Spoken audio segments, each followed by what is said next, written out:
Are back on the picket lines this week at the ports of Los Angeles and Long Beach, California. Beginning Monday, this is the 15th strike since 2014 by drivers who are fed up with the abuse and exploitation of years of systematic wage theft and misclassification of drivers as independent contractors. Nick Weiner is campaign director of the International Brotherhood of Teamsters Justice for Port Drivers campaign. They're required to lease or purchase a truck, but they show up every day to work at one company that tells them what to do, where to go, has complete control over their work and what they're paid. So they are employees. Their employers deduct all their business expenses out of their paychecks, the cost of fuel, the cost of insurance, the cost to maintain the truck, sometimes the cost of parking the truck on the company's lot for the company's truck that they have to lease and then lease back. So I've seen too many paychecks where drivers end up with a zero paycheck or even a negative paycheck, so they actually had to pay to work that week. It's really a form of sharecropping, just on wheels. The Teamsters have helped hundreds of drivers to gain recognition as employees with union contracts, health care, and pensions. But Weiner says there are still thousands that continue to be misclassified, while trucking companies dig in their heels. There's an important role to play for the ports to step up and be part of the solution instead of turning a blind eye to what's been going on for far too long.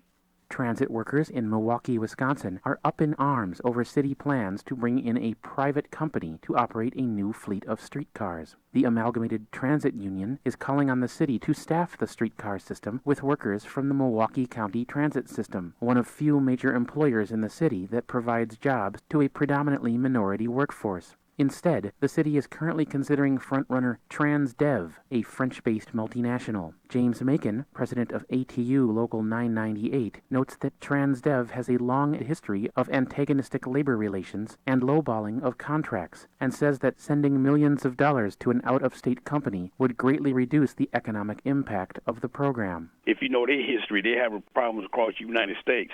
They treat the employees like crap. You got a company taking money out the top. The money is going to be paid to the firm itself and is leaving the state. You need to keep our money in place, in-house.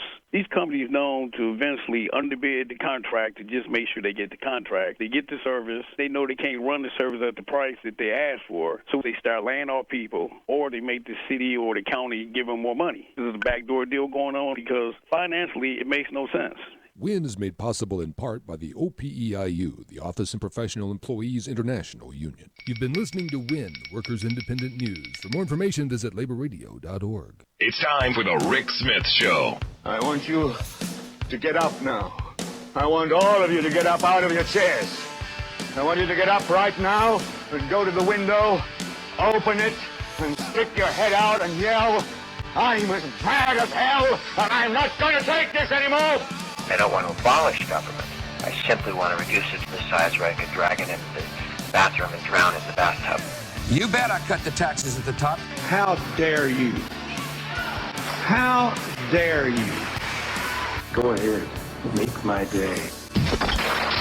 The Rick Smith Show starts now.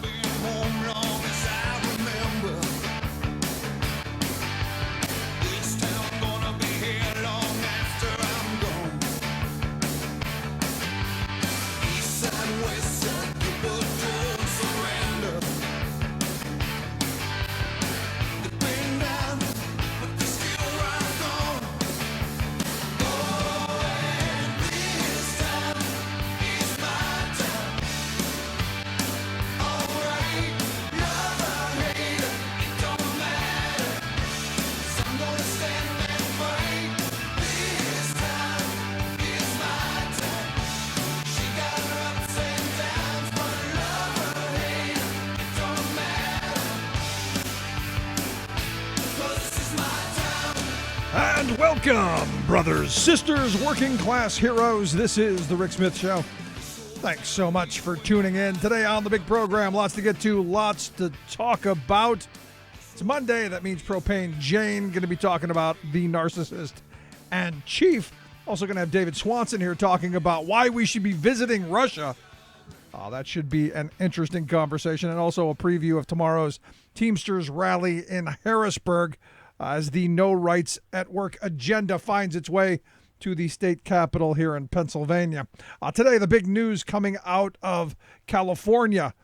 12,000 port truck drivers taking to the picket lines as they are striking against XPO Logistics. Again, this is one of those things that's been going on for a couple of years now. The port drivers who have been horribly treated. I mean, it's basically sweatshops on wheels, or more aptly, sharecropping on wheels, because what we've done, what we've allowed in this country, and this is, again, I've been saying for years, the model of what is going to come for all of us is that you've now moved all of the burden, all of the responsibility, all of the risk onto the back of the employee, and not called him an employee. So he's the boss, he's his own boss. Yet the conditions are set by the contractor or the main employer. The timing is set by the quote unquote employer.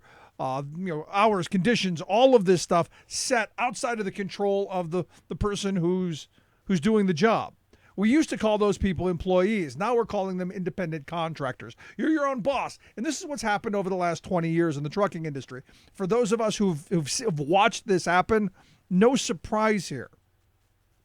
But interestingly enough, on Friday, USA Today did a really, in their credit, and usually I'm very harsh on USA Today, they did a good piece on what's happened to the trucking industry, especially this part of it.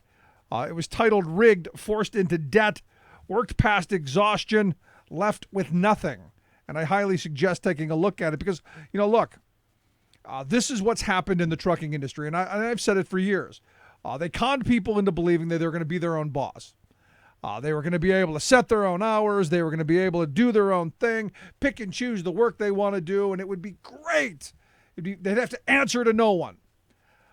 So the first thing you do is they talk you into leasing a truck. You put your name, you buy in, you put a bunch of money down, and now you're married. You're their slave because you got to make those payments. You got to make the insurance payments. You've got to make the maintenance. You got to keep the maintenance. When something goes wrong, you're responsible. And it's always been interesting to me that the people who've bought into this "I'm my own boss" frame are the ones who are the most exploited in our society. And, I could tell hundreds of stories, but the one that really sticks out in my mind was, I guess it was like 2004. It was the day before, it was Christmas Eve, like 5:00 in the morning. And I was coming out of New England and stopped at a truck stop. And a couple of us went in, wash our hands before we had breakfast. And there's a guy standing in the bathroom in his underwear, taking a bath in the sink. And I'm like, dude, they got showers here. And he's like, I don't have any money for showers. And, I looked at this poor guy, and you could tell this guy was just in a bad way. So I gave him a couple of bucks to get a shower and said, hey, come join us for breakfast. I'll buy you breakfast. Because I wanted to hear his story. And this guy sat down and he just told the most horrific story of understand, this is years ago. This isn't today. This is 13 years ago. This stuff's been going on for a long time. And it's only going to get worse, understand. And he tells the story of his employer sent him from Alabama up to Connecticut to pick up something that he was under the impression when he left was going to be ready before Christmas, so that he could get back to Alabama to his family and be there for Christmas. Turns out, no, it was never scheduled before Christmas. It was scheduled for January 2nd. So this guy was going to sit in this truck stop from the day before Christmas to the day after New Year's, with only enough fuel to get him to the location. Because I said, why don't you just turn around and go back? He goes, I don't have any fuel. I go, well, if it were me, I'd be putting it in there. He goes, I don't have any money. They've held my checks. They haven't paid me because I am an independent contractor. They owe me, back weeks, months. And there's nothing I can do because if I stop, then I will have violated our contract and all of this horrible stuff happens. And you just go, how did you get yourself into this? And they go, well, there are no jobs in Alabama, so, we gotta go where we go. And they made it sound so appealing. I was going to be my own boss. I was going to be able to make, all this money. And he told me he was home 5 days that year. He was looking forward to Christmas because he was going to be able to spend some time that week he thought he was going to have off between Christmas and New Year's to spend with his wife and his children, which didn't happen. But he thought that was going to be his week because he had only been home 5 days the entire year. Think about that for a second. 5 days. And I said to him, I go, well, as your own boss, how much money did you make then? I mean, you've got to be making huge money. Turns out the year before, after he took all of his expenses and all of his costs and all of the stuff, he made $16,000. This is what's going on in the trucking industry. And I go, oh, so what? Those are just dumb truck drivers. They deserve it. They're not smart. This is happening in every industry. Understand, the gig economy is the new sweatshop on wheels. The gig economy is what the future of this employment in this country looks like. And you've got people like Trump and the Republicans who are pushing all of this anti-worker legislation to create the environment of everyone's their own boss. Everyone's an independent contractor. Now understand, the whole gimmick started so that companies could, who misclassify their employees, could cheat them out of wages, could do like Donald Trump did and not pay them at all, or this guy that I met in the Connecticut truck stop, not pay him for months. Don't have to pay health care. You don't have to pay pension or any of that stuff. No unemployment, no overtime, no health care, none of that. No minimum wage. Don't have to worry about that because, hey, you're your own boss. No workers' comp, none of that stuff. So you stop and you think about it and you go, well, what about the employers who are trying to do the right thing? They're getting screwed by this.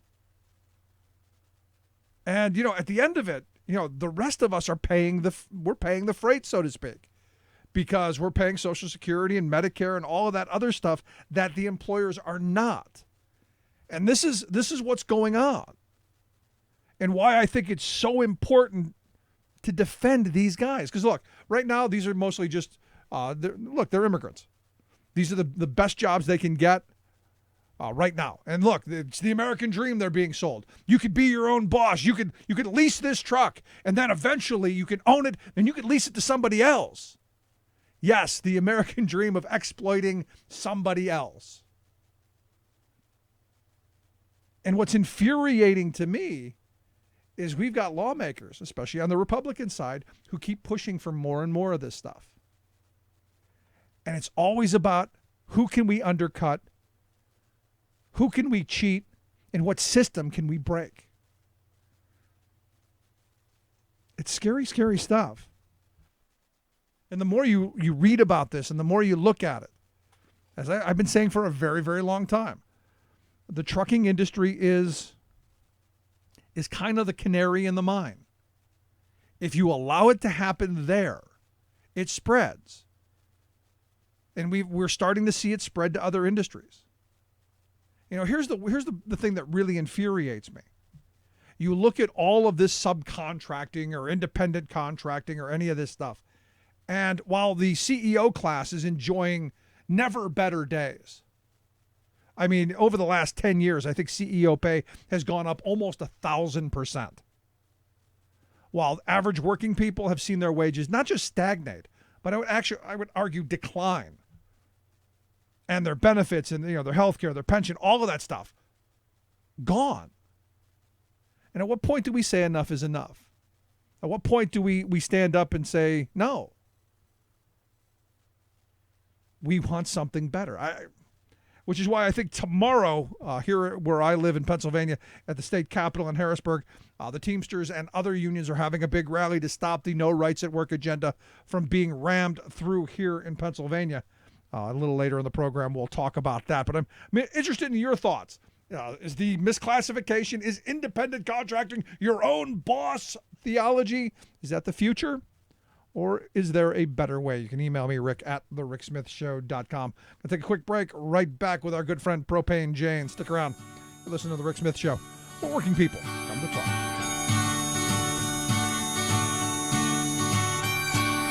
All of my life I have searched for clarity. I have wrestled with two paths buried deep inside of me. I lost some rounds, been knocked around, felt my share of defeat. Yet somehow I've always managed to get back on my feet. I'm Rick Smith, and this is Labor History in 2. On this day in labor history, the year was 1865. That was the day that 2,000 Union soldiers marched into Galveston, Texas. With them, they carried the news that those enslaved were now free. The Confederate General Robert E. Lee had actually surrendered more than 2 months earlier. Why then was there a delay in delivering the news of emancipation to Texas? It might have been that there were not enough federal troops to enforce the order. It has also been speculated that freedom was postponed to allow enough time for the enslaved workforce to harvest one last crop of cotton before freedom. Whatever the reason, General Order Number 3 finally was delivered. It read, quote, "The people of Texas are informed that in accordance with a proclamation of the Executive of the United States, all slaves are free. This involves an absolute equality of rights and rights of property between former masters and slaves. And the connection existing between them becomes that between employer and free laborer." On hearing of the news, the newly freed people celebrated. The next year, they celebrated again in a holiday that became known as Juneteenth. In the years that followed, the holiday spread to other cities. But in the segregated South, black residents were often barred from holding Juneteenth events on public land. That is why in 1872, several black men in Houston purchased property and established Emancipation Park as a space to hold the celebration. In 1980, Texas became the first state to formally recognize Juneteenth. Today, this holiday is celebrated in black neighborhoods across the country, with gatherings, barbecues, songs, and remembrances of the fight for freedom. Like what you hear? Check out more at laborhistoryin2.com.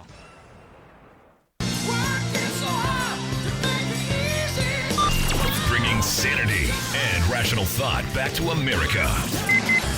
Rick Smith.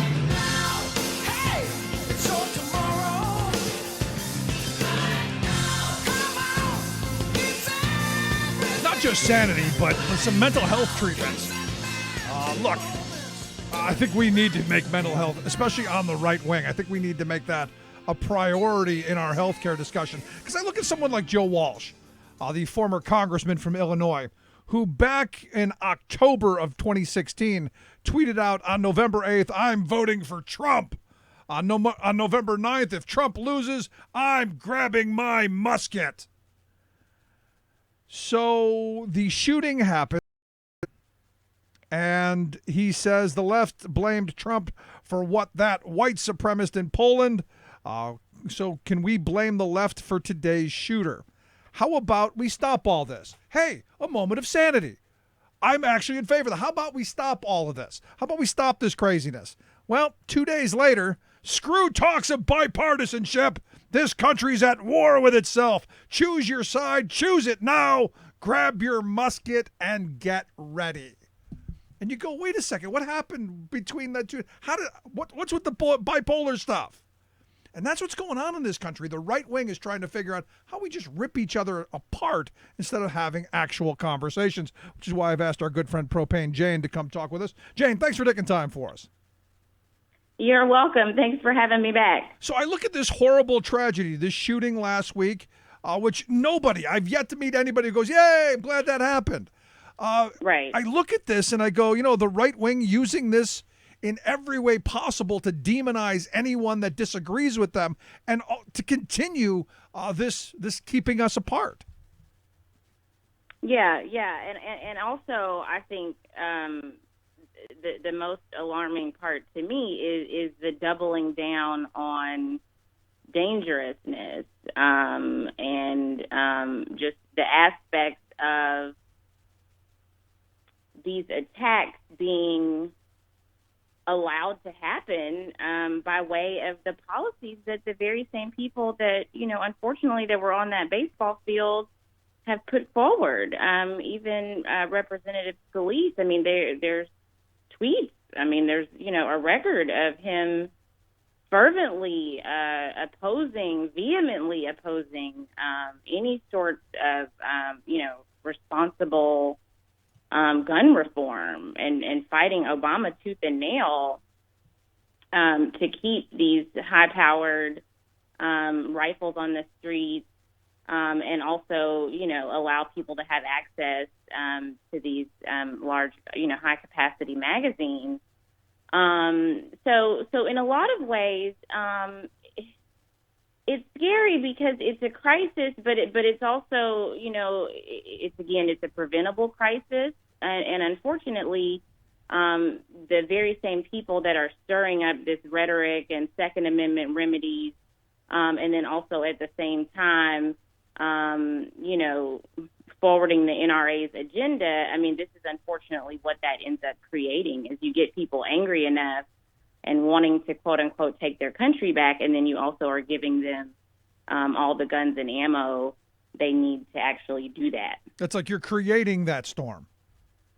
Yeah. I mean, it's very well documented how much money is actually made in this billion-dollar gun industry, unfortunately, in the wake of these attacks. And I think that is why, all of the calls for calm and decency and unity and, let's tamp down our rhetoric. I mean, apparently Ted Nugent said that he was no longer going to be a rabble-rouser. And everybody's sort of going, we need to tone down our rhetoric. But how long does that last when, the whole bread and butter of their agenda and campaign is to rile people up to this extent where they feel not only very desperate, but also feel empowered to take control by any means necessary. Because they have access to weapons, and also because the folklore and the history that is taught in this segment of our society is that is the honorable thing to do. Is when you get fed up with your government, that you have the right to take up arms to address that grievance. So. It's sad. It's sad that it plays out in that way. But I mean, I don't know what else we expect to happen. Yeah, well, I mean, again, they've been telling themselves for so long. The Thomas Jefferson quote: "The tree of liberty must be refreshed from time to time with the blood of patriots and tyrants." I mean, look, that's their religion right there. Yeah, it is, and unfortunately, even though I think they want the message to come across as, the people who are out to get you are those people, those other people, the immigrants and the inner city thugs and, the Muslims and all of that. While they want that to be the narrative, I think what's also happening is that people are very aware that, hey, actually who's coming for my health care is the Republican Party. Correct. And actually who's coming for my Social Security, and actually who's coming for all of the things that I need to just survive on this planet and this earth, even, and the attack on the earth also. So people are becoming more and more aware of who those quote unquote, tyrants are. And again, I think that is very unfortunate, but, as we've seen with these town halls, as we've seen with, everything that's transpired since they came into office, people are very angry. People are mad as hell.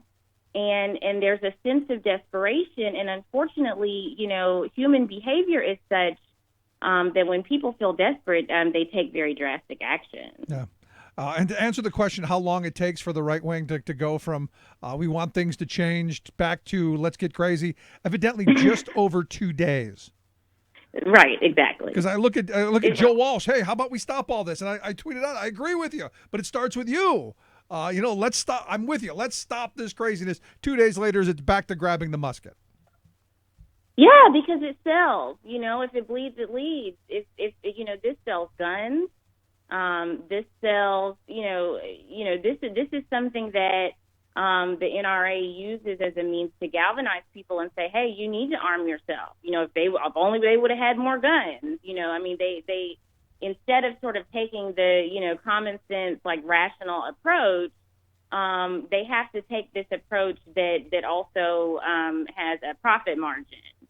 And it isn't necessarily a safety issue, and unfortunately, not even one of their own becoming a victim of gun violence changes. I mean, they weren't moved by Gabby Giffords to do anything, even though 90% of the country wants common sense gun reform. And they also weren't moved after a classroom full of first graders were massacred either. So, no, it's nuts. And like I said last week, I said that I'm expecting legislation for all baseball uniforms in the future to come with holsters, because look, the gun industry, and this is well documented. The gun industry is losing money. Sales way down ever since Obama left. It seems like the threat, the industry's losing money. They need something to get people back afraid and buying more guns. And I'm going, at which point do we stop? I mean, when does everybody having 5 or 6 guns, when is it enough? For these people, it will never be enough, unfortunately. And so, that's why our goal really, really needs to be, getting people into office who aren't beholden to the gun industry. And that includes people on both sides of the aisle, because there are really, when it comes down to this gun legislation, a lot of times it really is only a handful of senators that hold up, and aren't able to come on the side of common sense. Because of the monetary ties that they have to the industry, and also because of in a lot of ways their constituents. I mean, we are often told, even from people like Bernie Sanders, who obviously comes from a decidedly liberal district or state, but we're told that this is a livelihood and this is a heritage that they have to have these weapons. And so I think that it becomes not just the corporation that's upholding the status quo, but it also in a lot of ways is also the constituency that believes in this type of way of addressing their grievances. See, I get the heritage argument when you're talking about a musket.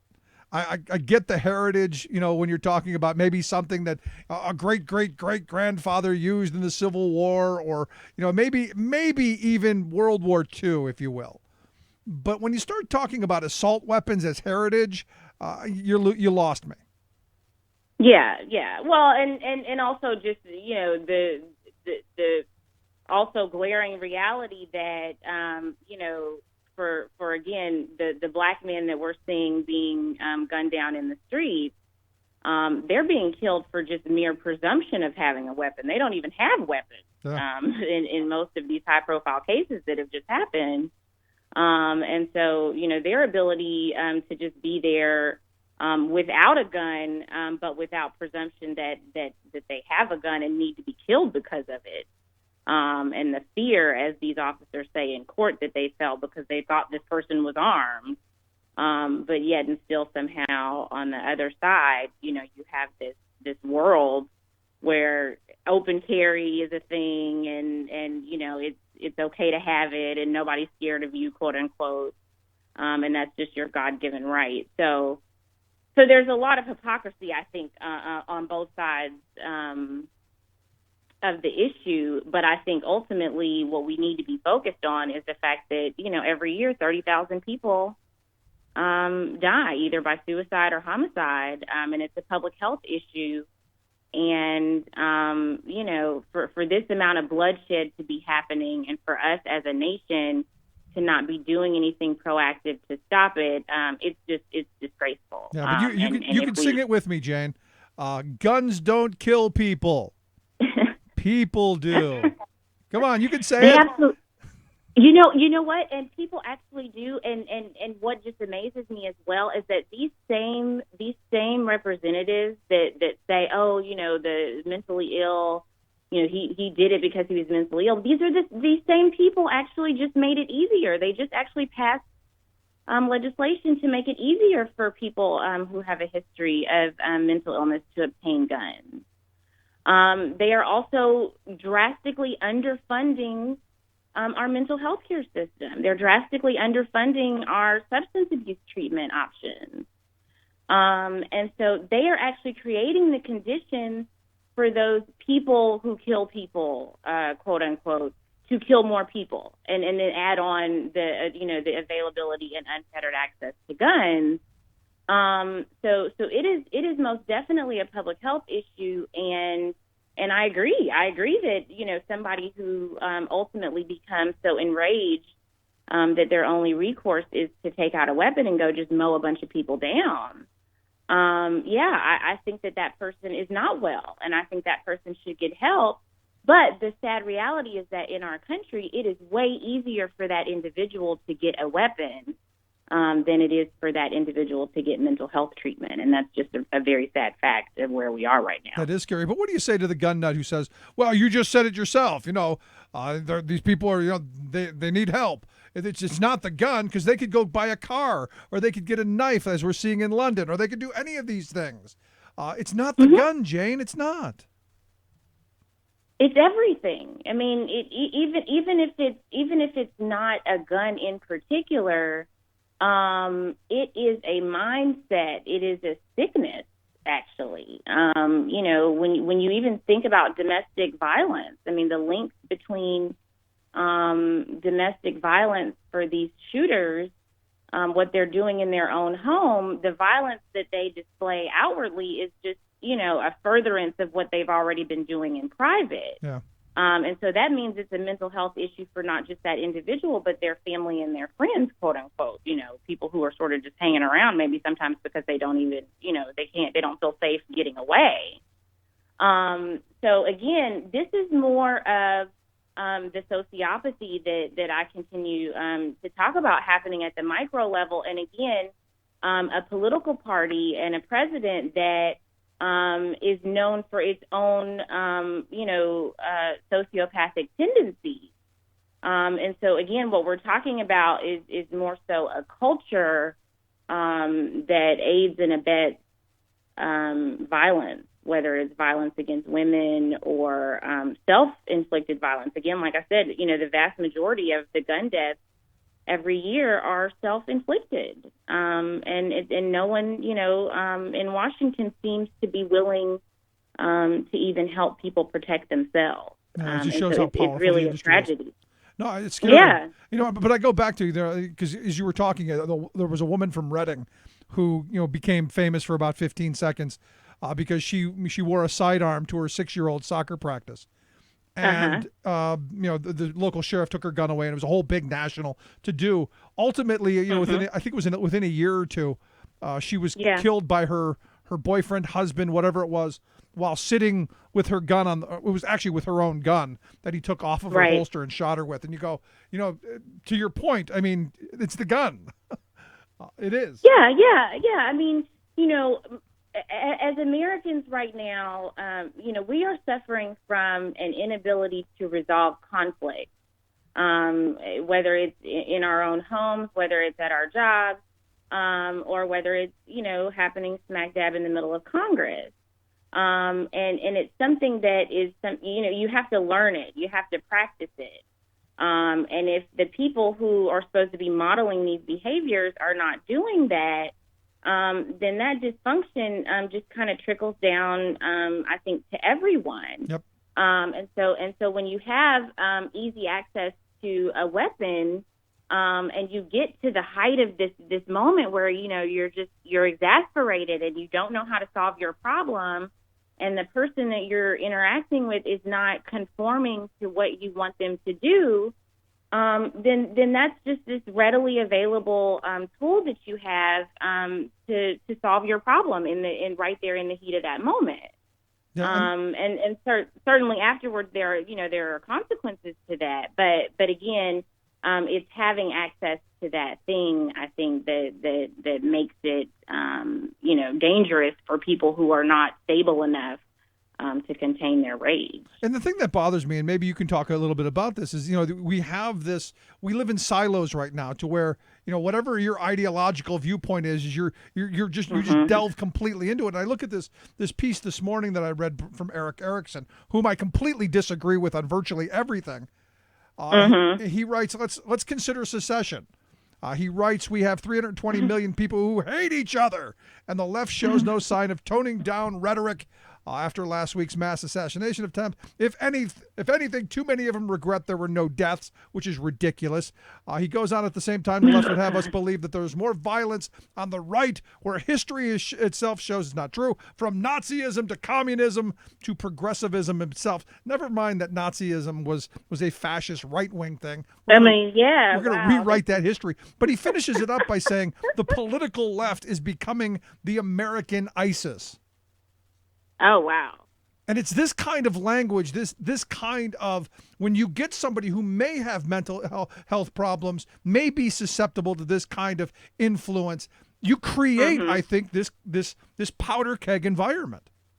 Absolutely. I mean, it's the dehumanization of your opponents. Like we talked about last week, you mentioned what Eric Trump said about, Democrats aren't even people, and what it takes to actually oppress someone or vilify an entire group of people to the extent that you're okay with whatever bad outcomes they suffer as a result of this agenda.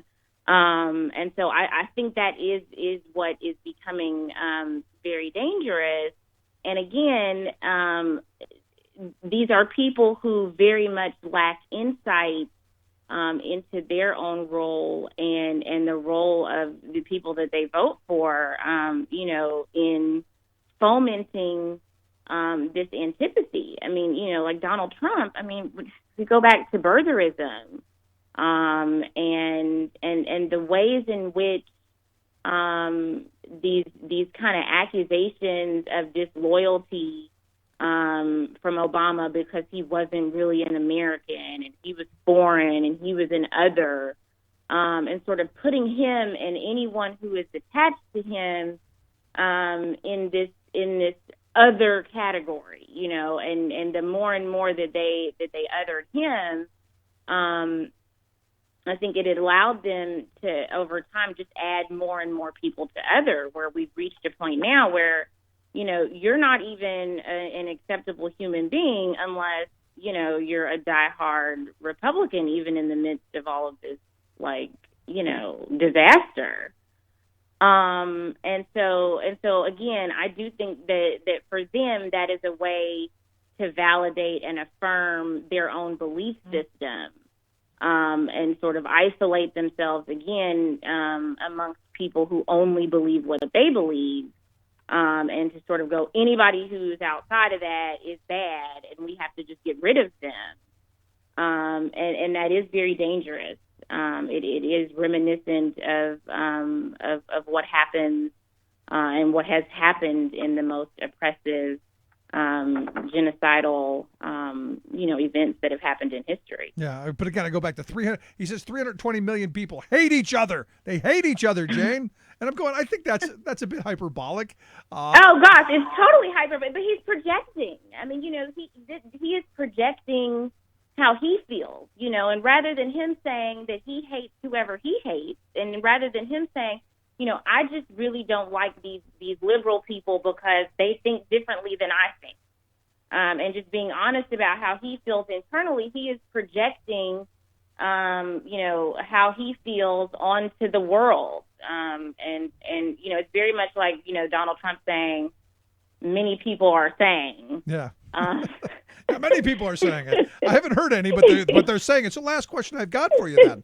Is this Trump's fault? I mean, do we lay this at the feet of Trump, or has this been coming on for a very long time? I think this has been coming along for, decades. And I don't think that we can, necessarily put all of it on his shoulders. And mostly I say that because he is only, pulling from the same playbook. He's pulling from the same Southern strategy. He's pulling from even some elements of, unfortunately, Hitler and the Third Reich. And the propaganda, there's a science to it. There's a psychology to it, and it works predictably, and that's why people use it. And so when we're talking politics and we're talking people making decisions for where they're going to live and where they're going to work and who they're going to have to surround themselves with, and when we're dealing with people who very much want to maintain segregation because of their own internal biases and prejudices, then they are just unfortunately more apt to this really distrustful rhetoric, and at the same time they are also more dangerous, unfortunately, because they are really losing what makes us, I think, a great country. The melting pot idea, the idea that we're a nation. Many have coalesced to become one. That's kind of what I remember being taught in school. I mean, yes, it was sort of a fantasy in many ways, but it was an ideal that we aspired to. And they're not even trying to do that anymore. They're just, like you said, flat out just saying they hate everybody. Yep. Add that to hooray for me and screw you.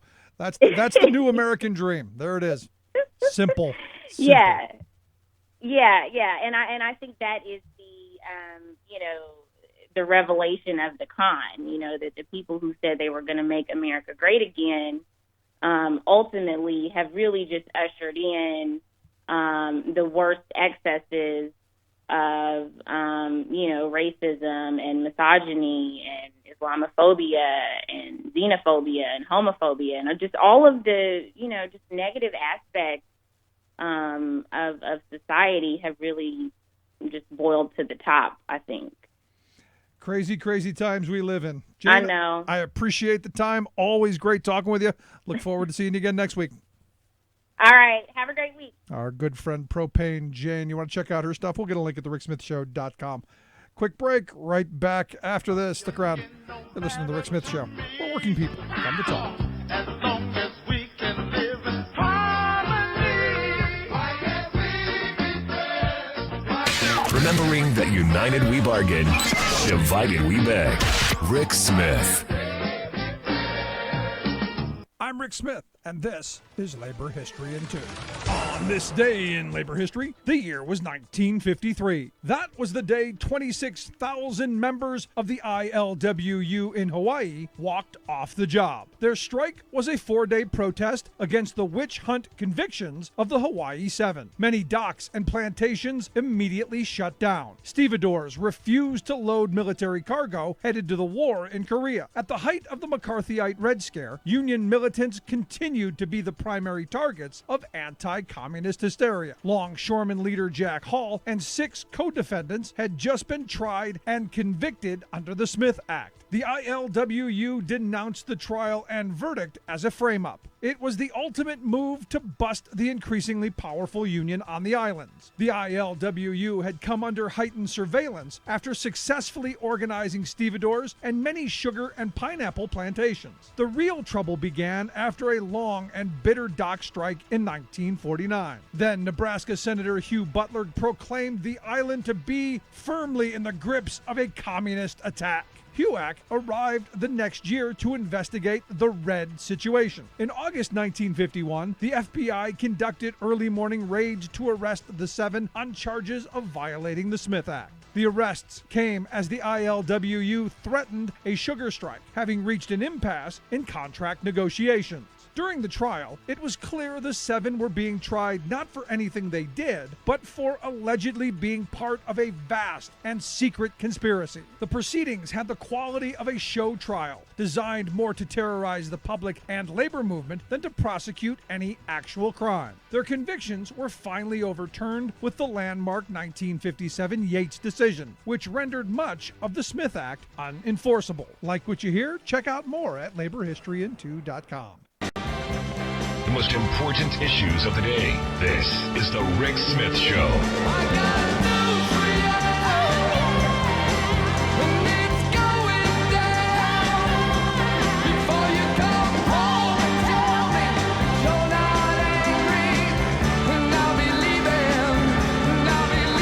Welcome back to the Rick Smith Show.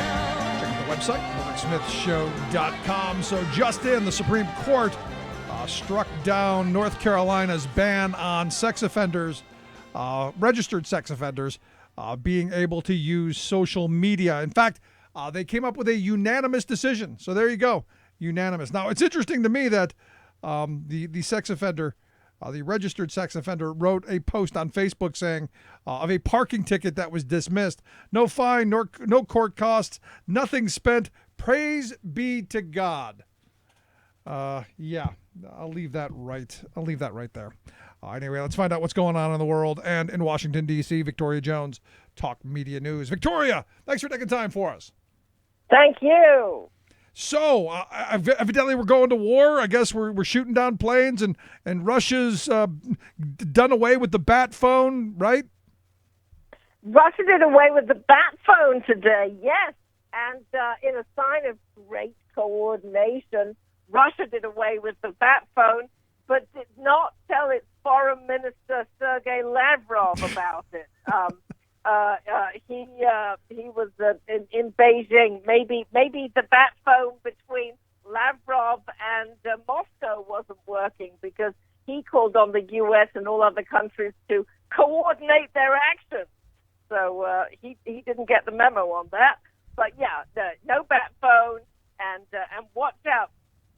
The Russian Defense Ministry said all flying objects, so presumably plates, UFOs, including planes and drones of the international coalition detected west of the Euphrates, will be followed by Russian air defense systems as targets.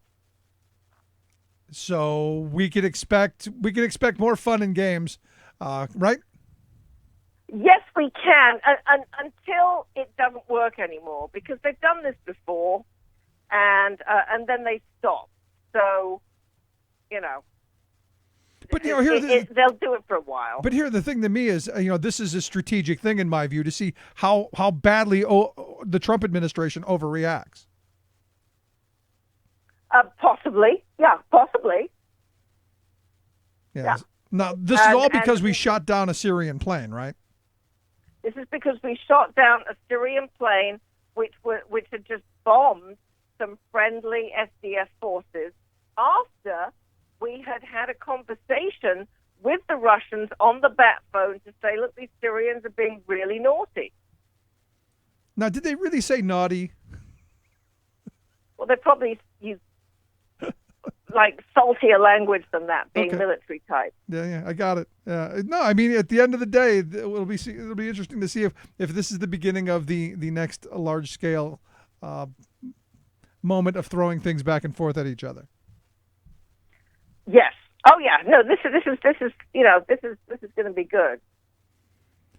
In a bad way. Now, did you see the big interview? Yeah, a very bad name. Yeah. Did you see the big interview on Sunday with the guy from Fox and Chris Wallace and the Trump lawyer, where evidently he's under investigation, but not under investigation, but under investigation for doing what he was told, but still not under investigation? It was epic. It was epic. Kellyanne Conway now says that just like, is it Alanis Morissette? He says it was ironic. That Trump's tweet, in fact, was ironic. And maybe that's what Jay Sekulow was trying to say all day. Yeah, it was ironic, that Trump was being ironic. If Congress will pass the Kofifi Act, that will now be, part of the presidential record.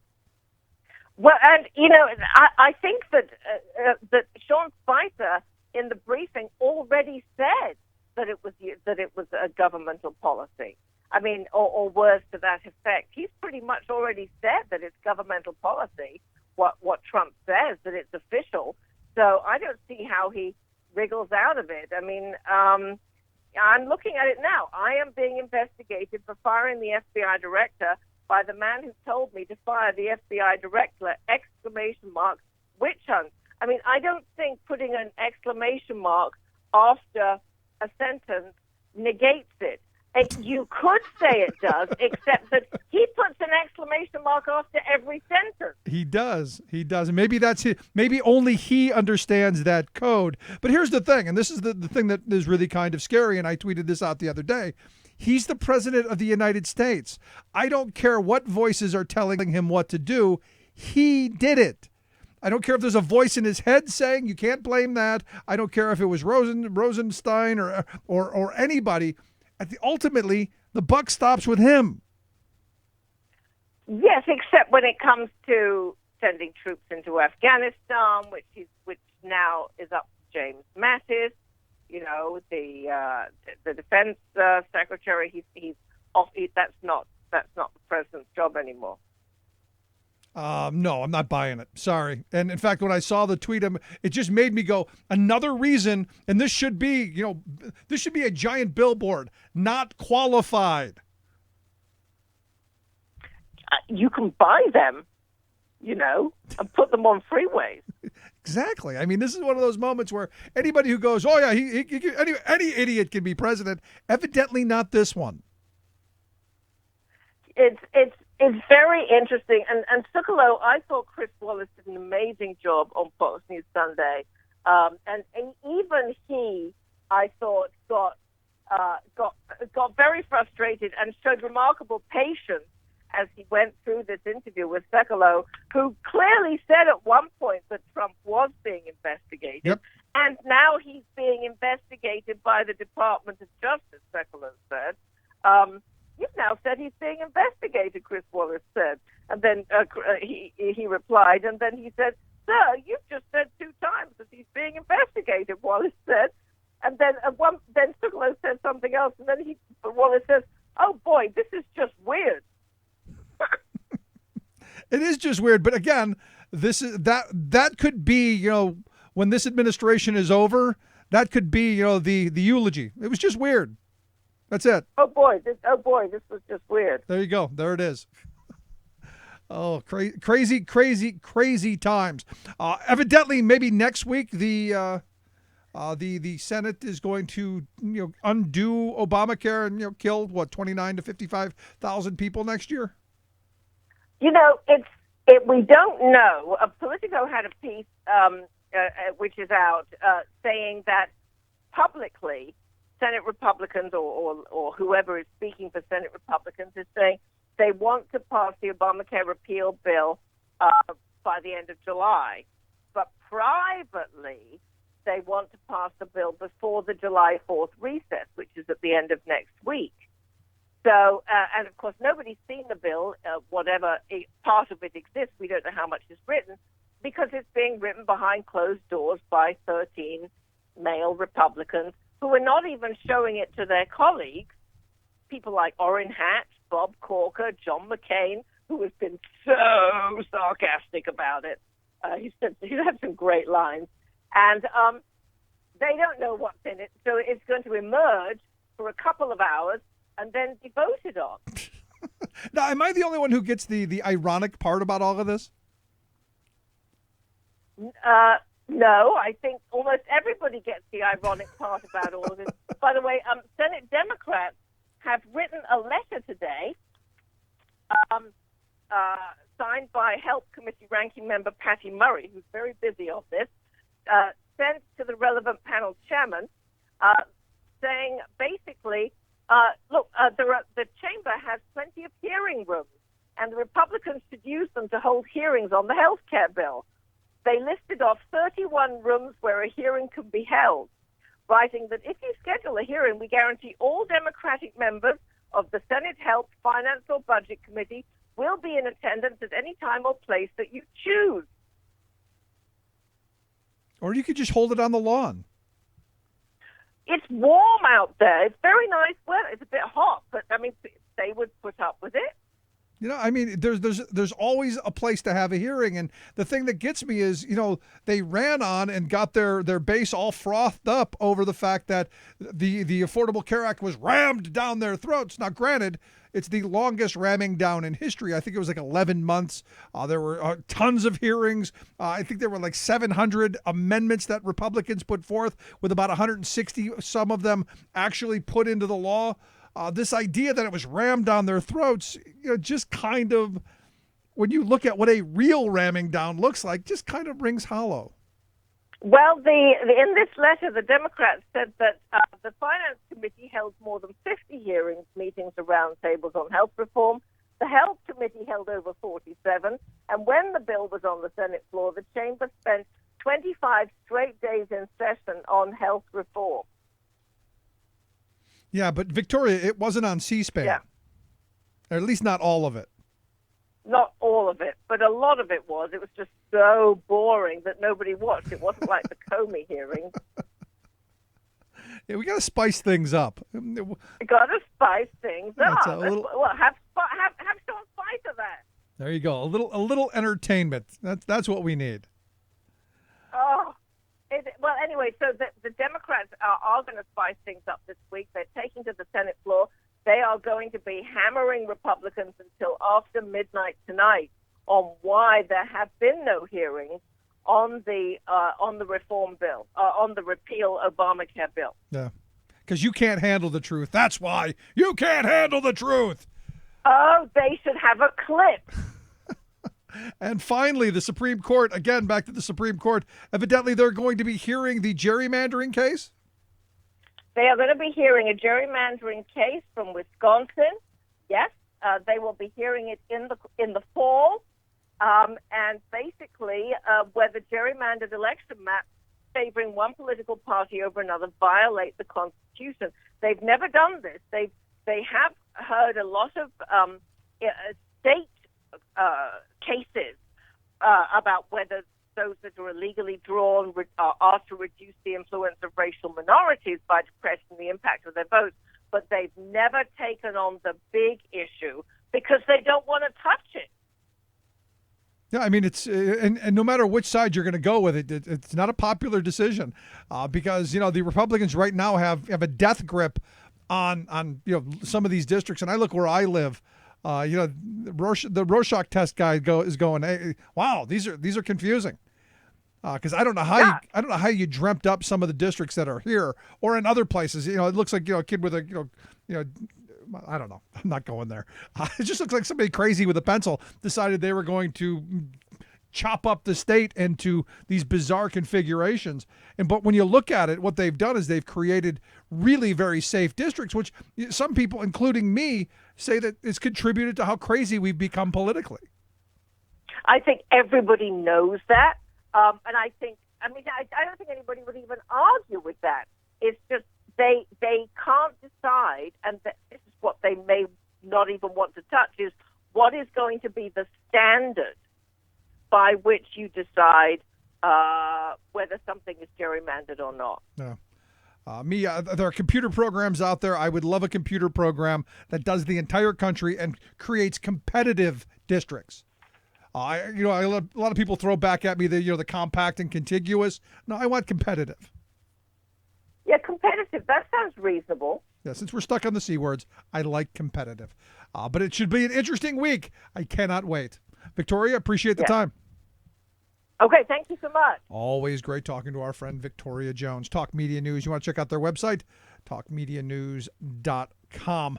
I'll be interested to watch this gerrymandering case go on, because the district I live in, you know, the little Calvin kid that you see on the back of, you know, people's cars, you know, leaking on something.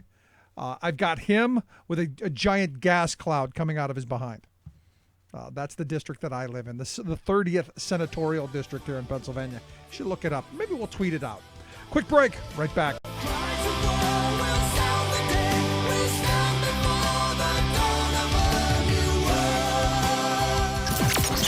radio of, for, and by we the working people. The Rick Smith Show. You're listening to The Rick Smith Show. For more information, go to thericksmithshow.com. If you've missed any portion of the program, you can download the podcast at thericksmithshow.com. You're listening to WIN, Workers Independent News, a diversified media enterprises production. For WIN, I'm Joanne Powers. Port truck drivers are back on the picket lines this week at the ports of Los Angeles and Long Beach, California. Beginning Monday, this is the 15th strike since 2014 by drivers who are fed up with the abuse and exploitation of years of systematic wage theft and misclassification of drivers as independent contractors. Nick Weiner is campaign director of the International Brotherhood of Teamsters Justice for Port Drivers campaign. They're required to lease or purchase a truck, but they show up every day to work at one company that tells them what to do, where to go, has complete control over their work and what they're paid. So they are employees. Their employers deduct all their business expenses out of their paychecks, the cost of fuel, the cost of insurance, the cost to maintain the truck, sometimes the cost of parking the truck on the company's lot for the company's truck that they have to lease and then lease back. So I've seen too many paychecks where drivers end up with a zero paycheck or even a negative paycheck, so they actually had to pay to work that week. It's really a form of sharecropping, just on wheels. The Teamsters have helped hundreds of drivers to gain recognition as employees with union contracts, health care, and pensions. But Weiner says there are still thousands that continue to be misclassified, while trucking companies dig in their heels. There's an important role to play for the ports to step up and be part of the solution instead of turning a blind eye to what's been going on for far too long. Transit workers in Milwaukee, Wisconsin are up in arms over city plans to bring in a private company to operate a new fleet of streetcars. The Amalgamated Transit Union is calling on the city to staff the streetcar system with workers from the Milwaukee County Transit System, one of few major employers in the city that provides jobs to a predominantly minority workforce. Instead, the city is currently considering frontrunner Transdev, a French-based multinational. James Macon, president of ATU Local 998, notes that Transdev has a long history of antagonistic labor relations and lowballing of contracts, and says that sending millions of dollars to an out-of-state company would greatly reduce the economic impact of the program. If you know their history, they have problems across the United States. They treat the employees like crap. You got a company's taking money out the top. The money is going to be paid to the firm itself and is leaving the state. You need to keep our money in place, in-house. These companies known to eventually underbid the contract to just make sure they get the contract. They get the service. They know they can't run the service at the price that they asked for, so they start laying off people, or they make the city or the county give them more money. This is a backdoor deal going on because financially it makes no sense. WIN is made possible in part by the OPEIU, the Office and Professional Employees International Union. You've been listening to WIN, Workers Independent News. For more information, visit laborradio.org. Where family values are more than slogans. The Rick Smith Show.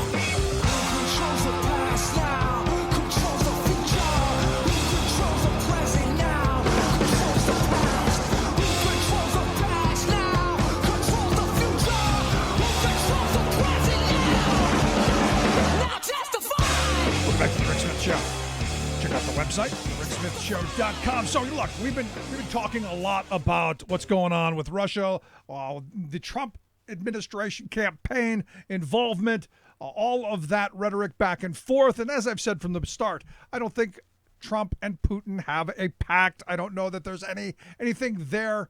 But I have questioned some of the operatives and, what they've been doing. I questioned the 1%. I questioned the oligarchs.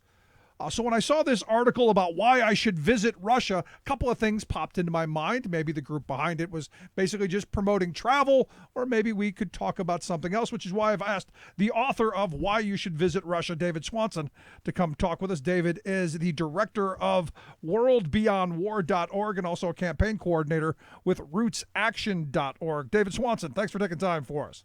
Thanks for letting me. So I look at this and, a lot of great reasons. It seems like a great place to visit. Why'd you write it? because there is incredible hostility brewing between the two big nuclear-armed governments of the world. And, you now have Russia saying they'll shoot down any U.S. plane east of the Euphrates in Syria, and the U.S. shooting down Russian planes. And these people have nuclear weapons pointed at each other that will destroy the entire Earth.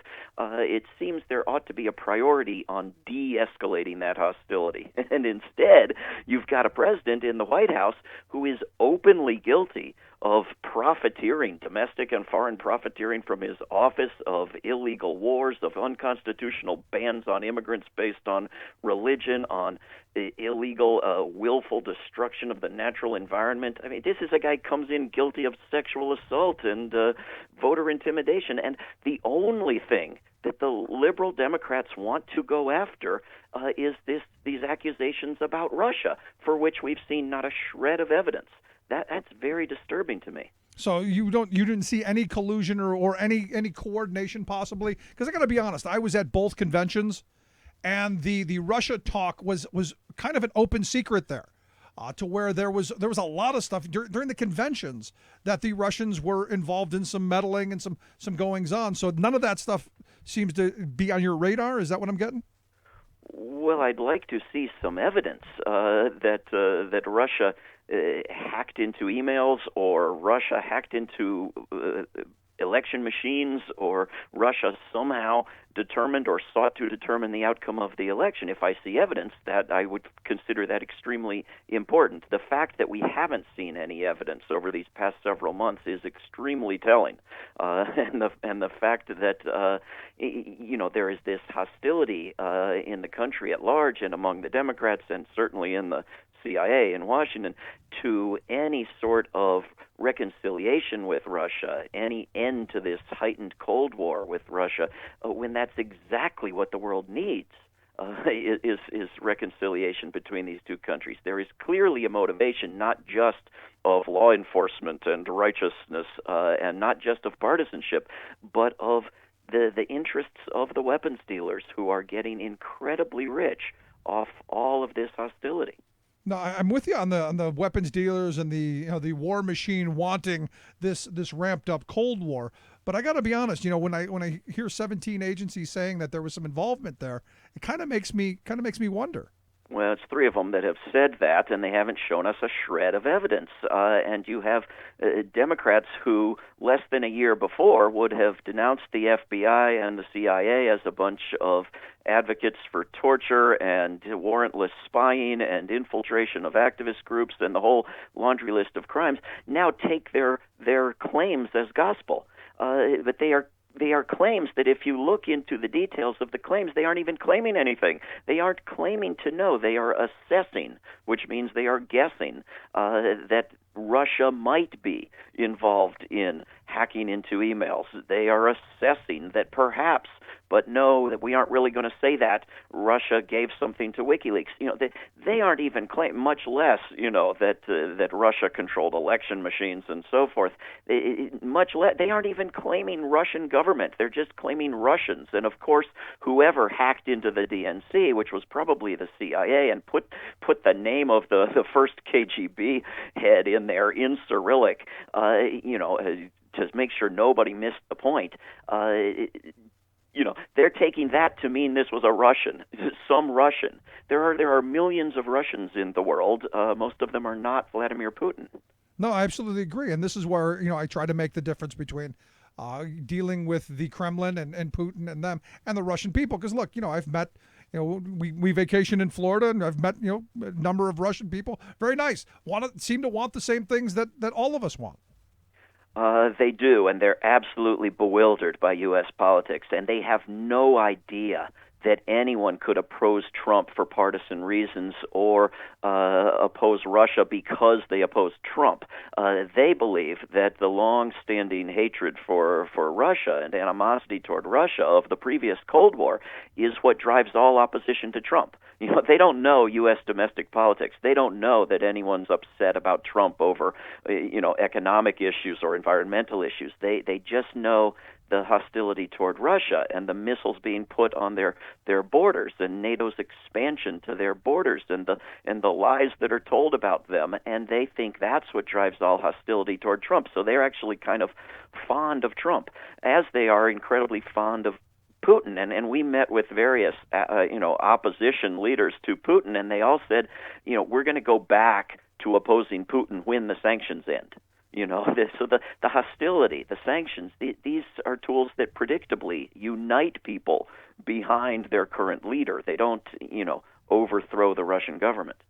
So you're in favor of doing away with the sanctions, as is claimed that the Trump people said was going to happen.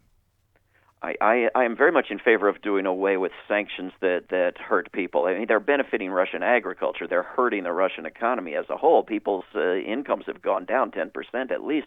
But I'm not in favor of corrupt deals between Russia and Trump officials or anyone else. And I'm not in favor of Russia flooding the world with fossil fuels any more than I am of the U.S. doing it. This is a way to destroy the world a little more slowly than nuclear war. But the sanctions and the hostility and the militarism, the militarism is economically damaging to all of us, and Russia is having to try to keep up. Russia spends less than 10% what the U.S. does on its wars, has one foreign military base, and the U.S. is in 175 countries. People in Russia worry about the threats. They worry about the first strike policy. They worry about the missiles in Romania and Poland. These are their concerns. And they have, when you tell them the tales that Americans have been told about what's happened in Ukraine or Syria, they just can't believe it. They just can't make heads or tails of it. So you're not buying that Russians had any involvement in Crimea or what's going on in Ukraine? I'm not buying that there was an intimidating armed presence invading Crimea and causing Crimeans to vote to rejoin Russia. There's been poll after poll after poll since that vote, and every single time it's over 90% of the people of Crimea wanted to join Russia and want to stay with Russia. These are people who speak Russian. The Crimea was part of Russia for centuries. When it was transferred to Ukraine, it was a transfer from the Soviet Union to the Soviet Union. It wasn't even news, and these are people who saw a violent coup instigated in part by Americans, with neo-Nazi groups becoming part of the government in Kiev, and the immediate moves to try to ban the Russian language. And they said, we're out of here, we're leaving. And they should have that right, just as the United States recognizes that right in some place like Yugoslavia when it wants to, but anyone should have Californians should have the right to secede from a larger entity if they democratically make that decision. Interesting. So the right wing take that we should have the U.S. break up and there should be secession all over the place. You're okay with that? I think people should have that right, and if it were done in the right way and for the right reasons, California could become a law-abiding member of the world community, unlike the United States, and could join the treaties that ban weapons and war and fossil fuel destruction, and set a good example for the other 49 states. Of course, it could be done in a very damaging way as well. But the point is, people should have that right. And when the vast majority of the people of Crimea peacefully and in a fair and open election vote to rejoin Russia, that's not an assault on the United States of America. That's a decision for the people of Crimea. Yeah. Let me ask you this. There's a lot of talk, and I'm actually in favor of there being an independent counsel, looking into was there anything there? Is there anything, what did our administrations do? What did our institutions do? Are we in favor of an investigation? Are we in favor of, or is this, in your view, just all nonsense with Trump and Russia, and it should just be put in the rearview mirror? Well, I'm not against it, but I'm for the immediate impeachment and removal from office of Donald Trump and much of his administration on numerous grounds that I began to list earlier. So, I'm all in favor of that investigation. But the idea that it's needed in order to determine that this is a president guilty of high crimes and misdemeanors is absurd. Based on the financial corruption, on the unconstitutional abuses of war and spying and bans on immigrants, the illegal bombings in 7 or 8 countries. I mean, there is no reason to keep this president around and wait for some evidence that he has ties to Russia. I don't think there's any reason to wait for such things to reform our electoral system and come up with a verifiable system of hand-counted paper ballots at every polling place. There was far more evidence that Karl Rove determined the election in 2004 in Ohio than there is that Vladimir Putin had anything to do with the election of 2016. We don't need to wait for ties to Russia to fix our problems. No, I agree with you. And our elections are one of the first places we should start.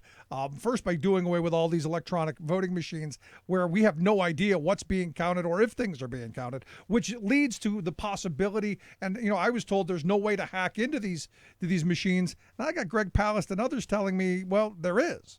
Oh, obviously there is. There's no dispute that there is, and it was shocking as well as sort of laughable and scary when the corporate media started announcing that Russia had hacked into U.S. voting machines and U.S. voting websites because some of us have been screaming this for over a decade, and no one's cared.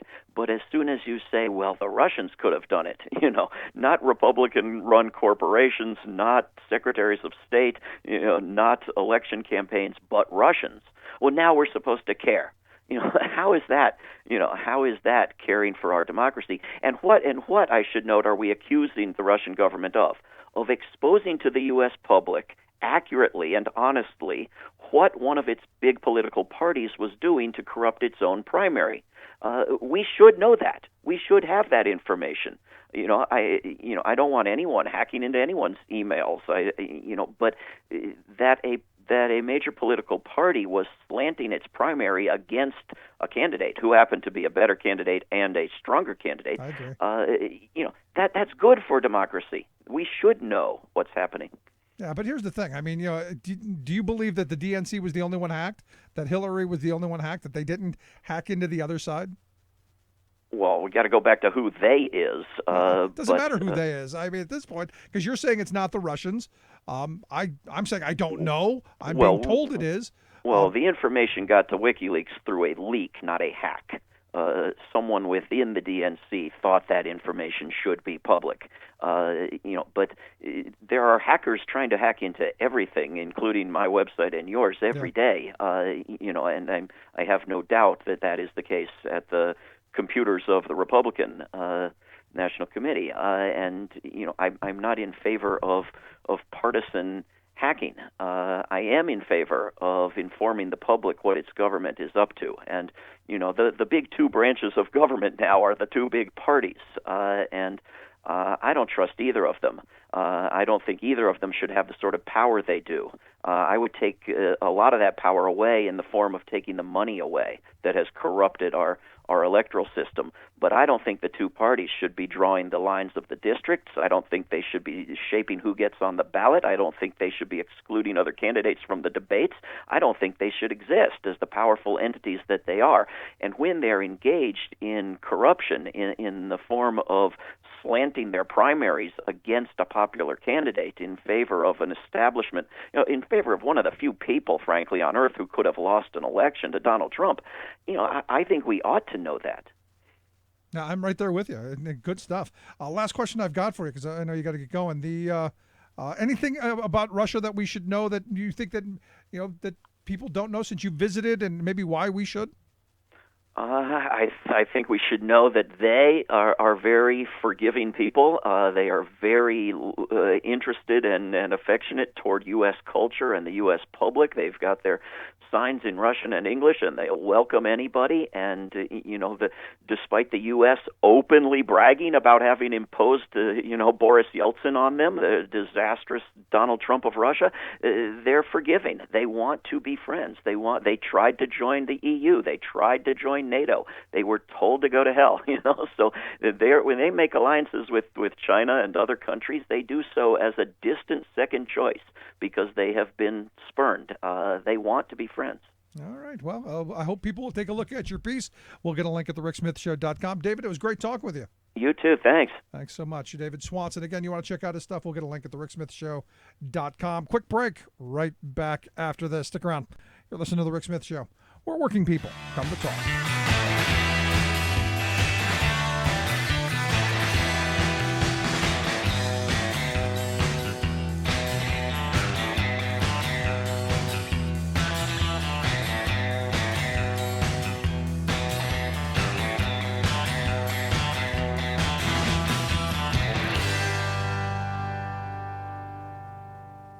I'm Rick Smith, and this is Labor History in 2. On this day in labor history, the year was 1865.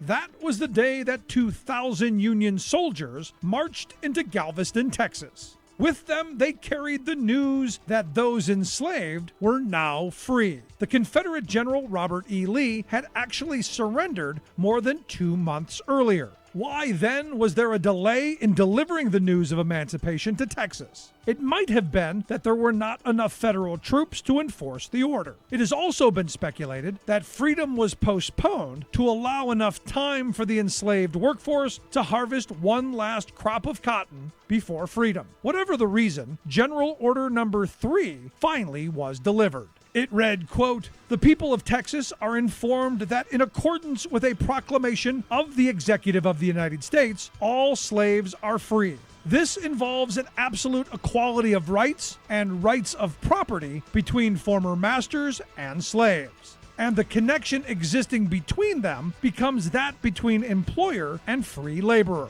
On hearing of the news, the newly freed people celebrated. The next year, they celebrated again in a holiday that became known as Juneteenth. In the years that followed, the holiday spread to other cities. But in the segregated South, black residents were often barred from holding Juneteenth events on public land. That is why in 1872, several black men in Houston purchased property and established Emancipation Park as a space to hold the celebration. In 1980, Texas became the first state to formally recognize Juneteenth. Today, this holiday is celebrated in black neighborhoods across the country, with gatherings, barbecues, songs, and remembrances of the fight for freedom. Like what you hear? Check out more at laborhistoryin2.com.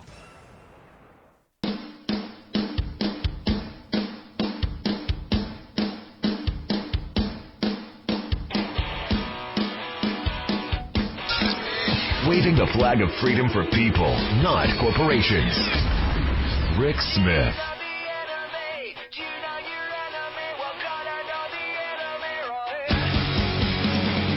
Welcome back to The Rick Smith Show. Check out the website, thericksmithshow.com. So, I look at my conversation with David, and look, there's a lot there. The fact that, and he's right. He's right on we don't need the Russian connection to all of this to fix our voter suppression, to fix our ballot box, to fix our electoral. We don't need that.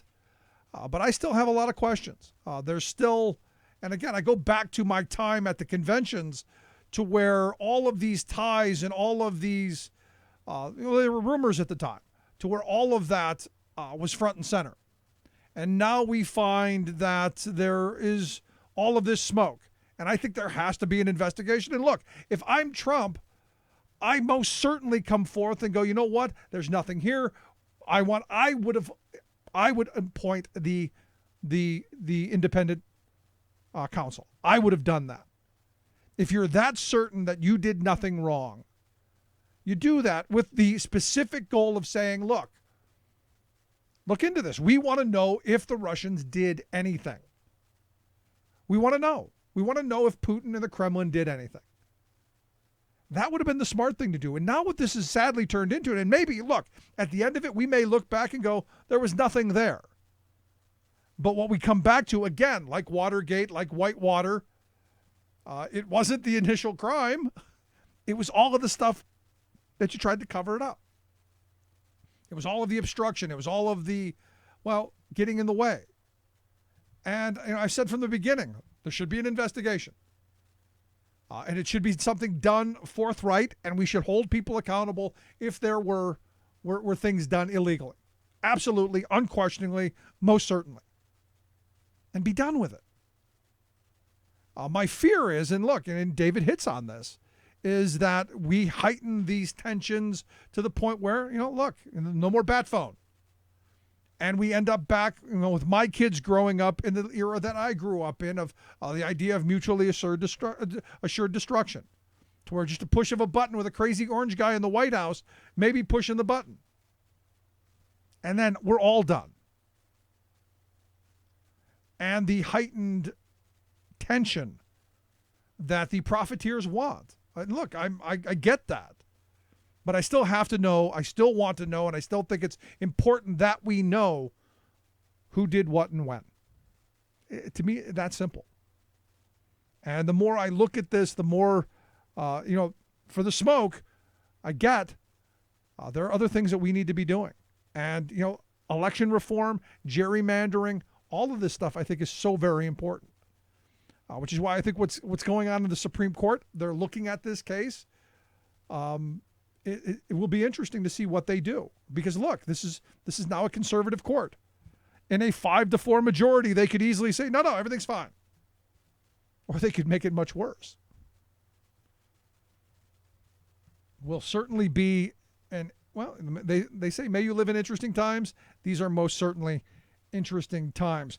But, the thing is with Russia, look, we've been trained, and this is one of those things that those on the right keep saying that, the Trump people are, as clean as a driven snow, which I don't buy, because, you look at the connections with Manafort, you look at the connections with Flynn, with Kushner, with Page, with, down the list.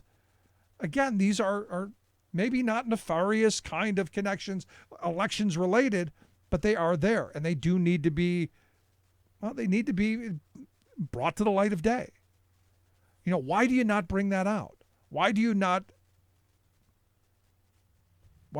come right out from the very beginning and get it out in the air? Why are you sending Eric Prince to an island to have a secret meeting? Lots of questions. And my problem is not with the Russian people. My problem is with the 1%, the oligarchy of this world, and the things that they put in front of us. And look, I think David's point's important. I think the idea of knowing, understanding different cultures, I think it's really important.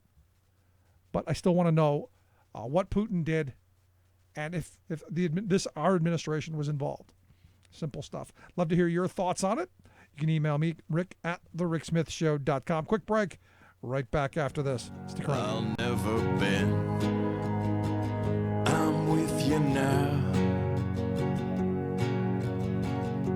Until the end. Thought-provoking, intelligent conversation with a heart. The voice of the working class, Rick Smith. I'm Rick Smith, and this is Labor History in 2. On this day in labor history, the year was 1937. That was the day that would go down in labor history as the Woman's Day Massacre. The Steelworkers Organizing Committee were attempting to bring union recognition to the steel industry. Earlier that year, U.S. Steel had agreed to recognize the union, but smaller steel companies, including Republic and Bethlehem, refused. Republic even went so far as to fire 1,000 union supporters from plants in Canton and Massillon, Ohio. Outraged, the union voted to go on strike against Republic. In Youngstown, strike organizers came up with an idea to bolster solidarity for the strike. They would set a day for women to walk the picket lines. Wives could show their support for their striking husbands by taking part in the pickets. Youngstown Police Chief Charlie Richmond did not like the idea of women picketers. He demanded the women leave. When they refused, he ordered tear gas fired on the women and their children, who were also present at the picket. One woman was carrying an infant. As outrage outraged union members rushed to the scene, police opened fire on the crowd. One union organizer described the scene saying, "When I got there, I thought the Great War had started over again. Gas was flying all over the place, and shots flying, and flares going up, and it was the first time I had ever seen anything like it in my life." Despite the violence, the union members regrouped and attempted to confront the police once again. More shots were fired. The next day, Ohio's governor ordered more than 5,000 National Guard to Youngstown. Pickets were limited to 10 people per gate. Republic fired many of the union leaders. The Women's Day Massacre was just one instance of the anti-union violence faced by steelworkers in their fight for dignity. Labor History in 2 brought to you by the Illinois Labor History Society and The Rick Smith Show. For more information, go to laborhistoryin2.com, like us on Facebook, and follow us on the Twitters at laborhistoryin2. Although President Trump dodged military service in his youth, he certainly is militaristic.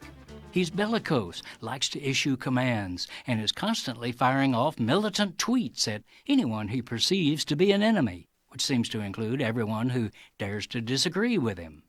Meanwhile, he and his White House full of military commanders are pondering the launch of a real shooting war, a military offensive that would be known as Trump's War. Actually, he would be attempting to achieve battlefield glory by picking up and extending what at first was Bush's war, then Obama's war. The place is Afghanistan, and the strategy is to shove another 5,000 or so American soldiers, none of whom will be named Trump, into that brutish hellhole. Yes, that mess is still boiling, despite President Obama's 2012 pledge to end U.S. involvement.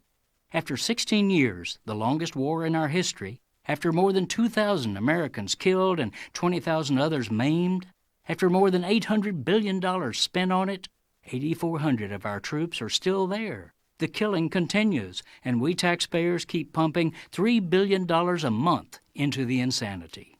For all of that, the Taliban forces we've been trying to defeat are stronger than ever, and the Afghan government we're supporting is as corrupt, inept, and despised as ever. Nonetheless, Trump is violating a basic rule of civilian control of the military. Never ask the generals if they need more resources. This president has surrounded himself with generals and surrendered crucial decision-making authority to them.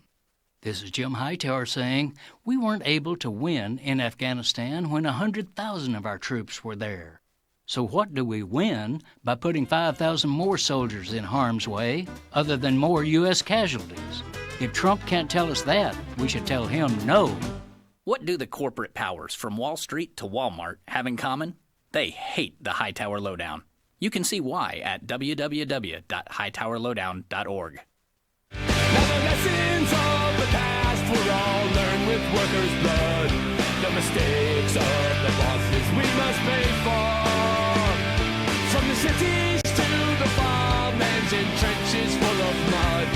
'Cause war has always been the boss's way, sir. Come on! The union forever defending our rights. Let's fight the right wing, our workers unite. With our brothers and our sisters from many far-off lands. There is power in our youth. Welcome back to the Rick Smith Show. Check out the website, thericksmithshow.com. Questions, comments, something on your mind, you can email me, Rick, at thericksmithshow.com. So you see these attacks all across the country, Washington, every state house in the union, where, again, as I've been saying, the no rights at work agenda on display as, attacks against organizing, attacks against unemployment, attacks against workers' compensation, maximum hour laws, eventually child labor laws we're going to see under attack. All of this stuff wanting to take us back to the good old days of the 80s and 90s and not the 1980s and 90s, which is why tomorrow in Harrisburg, Pennsylvania, big rally put on by the Teamsters and other organizations to say, you know what, turning Pennsylvania into a right-to-work state is a horrible idea. I know the joke is on one end, you've got Philadelphia, and the other end, you've got Pittsburgh, and in the middle, you've got Alabama. I'm not in favor of making the entire state Alabama, which is why we've asked Michael Filler to come talk with us. He's the director of the International Brotherhood of Teamsters Public Services Division. Michael, thanks for taking time for us. Good morning, Rick. How are you?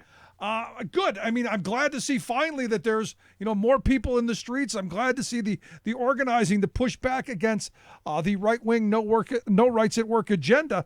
But here in Pennsylvania, these kind of things have been banging around for a very long time, and now we're back at it again. Yes, we are. We're in full force. We'll be in town tomorrow. We have probably more than 1,000 people coming in. Our rank and file members, family members. We have our Teamster motorcyclists coming into town, in our trucks, and other pro-union folks, pro-working family people are going to be coming to Harrisburg to let the legislature know that they should vote no on any bills that will hurt working people, such as the Right to Work for Less bill and a bill called Paycheck Protection.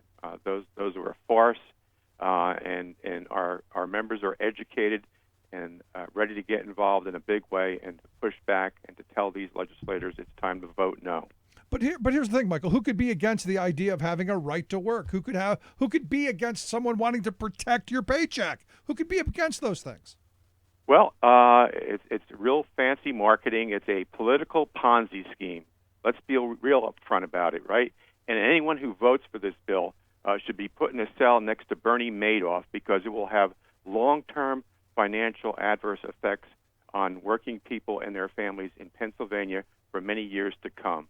So that's the real truth about it. You get behind the gimmickry and the scheme and the wording, and the effects will be devastating for working people. But isn't that the point, Michael? I mean, at the end of the day, is it not the point? You've got a political party in this country that is decidedly in the pockets of the 1%, the employer class, and it's really about more for them and less for working people. I mean, there's no surprise in the divide, is there? Well, there's not, but people in 2016 thought they were voting for change, but this was not what they were voting for. This is not what the voting public asked for, and yet you've got the wealthiest people in the country and these global corporations looking to take advantage of the change agenda to really turn everything upside down. And people didn't realize, because of the fancy wording, what was really behind it. And the facts really speak loudly about what the result will be with right to work and some of these other anti-worker legislations that are being considered in Pennsylvania and other states around the country. If you look at the facts, the wages, the cuts in wages will be quite clear, from anywhere from $6,000 to $10,000 a year. It's clear that the cost of health care will go up if right to work becomes law, and you'll get more for less. You'll have to pay more for less. And so those facts are quite clear. You look at the states that have the highest unemployment in the nation. Those are the right to work states. Talk to the 2.1 million people that don't have jobs in these right to work states and find out how they felt about it, how they feel about it today. And so it is wrong, and it takes a while to educate people who felt one way and thought they were voting for change, only to realize the true effects of this agenda that is being pushed by the wealthiest in America and these global corporations. They got change all right, Michael. It just wasn't good change. And that's the thing. I mean, there's a lot of anger out there. And look, 2016 was an election cycle of anger. And I keep saying that, the medicine we actually chose was poison. And, this kind of legislation, and it's not new. This has been what they've been pushing for a generation now.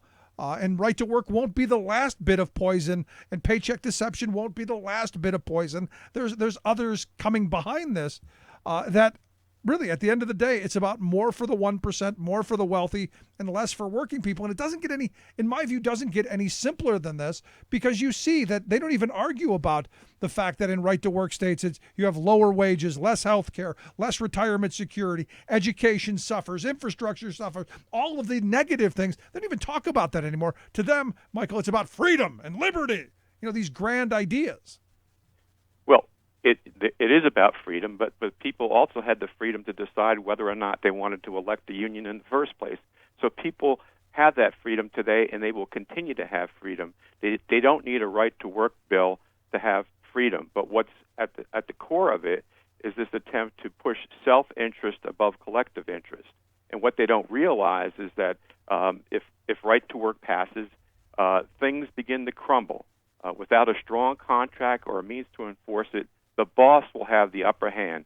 Future wage increases will be in jeopardy. The ability to take a vacation or to use sick leave will be unpredictable, and hours of work will be changed with little notice. So it's important that we stay together and we keep together to keep our workplaces fair, or we'll all end up with a job environment that rewards only a small select group. Right. Now, it sounds like you're talking to your members. I mean, the reality is your members need to know this stuff because, look, they could end up without, protections, without reasonable wages. What do you say to the guy who doesn't have a union, never been part of a union? What does it matter to him? He doesn't care. He's living in the world now. Why does it matter to someone who doesn't have a contract today? Well, whether it's in Pennsylvania or any other state in the union, it's pretty clear there is the union difference. Those people that are represented by unions do better wage-wise, benefit-wise, and in their working conditions. They have a voice. Without a union, you do not have a collective voice. You may have an individual voice speaking for oneself at times, but there's no power in the employment relationship, when it's just one person against the boss, the executives, and the people who run the corporation or run public agencies. And so the prospect of succeeding as an individual isn't very high, but it's very clear that together, when people join together and have one voice, they can achieve a lot more. Now, it's clear that in the private sector, because of the campaigns that have been run by these corporations, it's been very, very difficult to organize. On the other hand, in the public sector, it's not the case, which is why the opposition is taking aim at the public sector now. That's where the union growth has occurred, and we're, I think, somewhere in the neighborhood of like 35%. So it's 5 times greater in the public sector than it is the private sector. But people are beginning to realize, even those that had a union at one point in time and changed their minds, that there is a big difference, that you lose a lot in the long term. And that's part of the message that we're trying to get across to everyone. This is a great opportunity to inform, inspire, and get people involved, because without that, they will end up on the short end. And you're correct, Rick, that it's only the 1% that's going to benefit from these kinds of changes. No, I mean, I'm a little bit wonky, and I like facts, and I like graphs. And there's one out there that shows that as union density has dropped, the CEO pay has gone up, and it's just this perfect X, to where the less power workers have, the more power CEOs have, and the more income. In fact, over the last decade, CEO pay has gone up almost 1,000%. And I defy you to find a working person who can say that their wages have gone up 1,000%. Yeah, they're lucky if they got if they're able to maintain their current pay without a pay cut, along with increases in health care and pension costs. And so, people are taking home less. They're working harder. And that's part of what they need to realize, is that, with legislation like right to work, that's the end result. And over time, it's going to be very hard to catch up. I mean, what do you do once you've suffered, no wage increases for many, many years? Even if you're at the bargaining table, you're lucky if you can retroactively apply any wage increases. And so the effects are long-term, not only on the worker, but the worker's family, and the adverse economic impact to communities across the country is tremendous. Yeah, I mean, but you look at all this stuff, and the Trump administration, right when they took office, some of the first things they did was roll back what few minor things the Obama administration had done to help workers, like pursuing an increase in what is considered a supervisory position, changing the minimum amounts to be salaried to be up to a reasonable living. Trump, backed down. They're pursuing that. I look at the Obama era ruling to document how much money corporations are spending on union busting activities by hiring union busting lawyers, or some of these schemes. They're undoing that. It just seems every bit of opportunity for workers to join together collectively. You've got this movement, this well-funded movement, pushing to stop. Right, and it's been that way probably the day after Barack Obama was elected the first time. The opposition forces realized that they needed to bring their resources together. Then you had Citizens United, and all hell broke loose, following that decision, and that's what we're seeing the results of today. And so the opposition, those opposed to working people, their agenda is pretty clear. They're anti-taxation, anti-regulation, and anti-labor organization. And that's a strong message that they're bringing around the country, and that's why we need to educate not only our members, but even individuals that are not union members to understand what the impact is to working people across America, regardless of your union status. This is a story that needs to be told, and one that we've got to take on head on. And you talk about the changes in the overtime laws. How many people know that the House of Representatives over a month ago made a change that basically will make it much more difficult to earn time and a half, because the boss will be able to decide whether or not you're going to get compensatory time or time and a half. And if you earn the compensatory time in lieu of time and a half, you may not even be able to use it at some point in the future. And so that's one of the key changes that's occurring that few people know about. And people like the idea, the words, we need to change things up. They're tired, they're enraged, so on and so forth. But once you get beyond that, the rage is being used by the opposition, by the wealthiest in America, by the global corporations to take advantage and really turn things upside down. And there are numerous regulations that are being eliminated to make it a lot easier for big business to have their way. And what you were talking about the end of overtime, I love the language, the Working Families Flexibility Act. Because who could be against working families or flexibility, Michael? It's more fancy wording. There's another perfect example of the label that was applied to that, and how people, if they just read the label and didn't read the actual words in the legislation, they would say, "Yeah, I'm in favor of that." I mean, it's crazy. And again, back to the Alabama part of it, Representative Roby was the one who put it forth. But here's the thing. And again, right to work, paycheck protection, it sounds nice. It's flowery language. Who could be against it? But when you look at it, underneath just pure poison. So tomorrow, I understand, again, 1:00, Capitol Steps, 3rd Street in Harrisburg, big rally. What are you hoping to accomplish by having this display? We want the word out clearly throughout the Commonwealth of Pennsylvania that right to work is not good for working people. And we want the legislators to understand that. We want that legislation to die on the vine because the consequences will be dire for working people throughout the Commonwealth of Pennsylvania. And so our members are concerned, and they're getting on buses from all over the state, and they will be coming to town because they've got stories to be told. And it's very important that the outsiders, these outside interests, have to stop meddling in the affairs of the great state of Pennsylvania. And so it's these outsiders and the profit-hungry corporations that are causing the problem. And these legislators need to represent the interests of the working people across the Commonwealth of Pennsylvania and vote no on this legislation. If you look at in the first quarter, Rick, and you indicated that you like facts. The first quarter of this year, corporations spent nearly $1 billion, $1 billion with a B, to lobby the federal government. And who knows what they're spending in Harrisburg. But they're there. They've been there for several years. They've planted a lot of seed money, and this is that big corporate agenda that they're trying to play. But this is an opportunity for working people to come together tomorrow and continuing throughout the year, because we're not only going to be having these visits in Harrisburg, they're going to be occurring throughout the Commonwealth where these legislators live and work in their district offices. And so our members know what's at stake, and they're here to tell their story, and we want to make an impact on the legislators in Harrisburg. Any chance that we're occupying the Capitol? Look, in 2011, I spent almost 2 weeks sleeping in the capital of Wisconsin, saying every state in the country, get ready.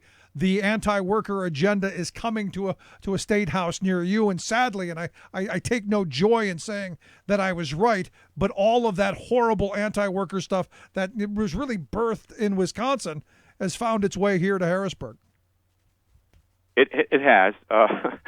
I don't want to preempt any plans, but I can basically say this.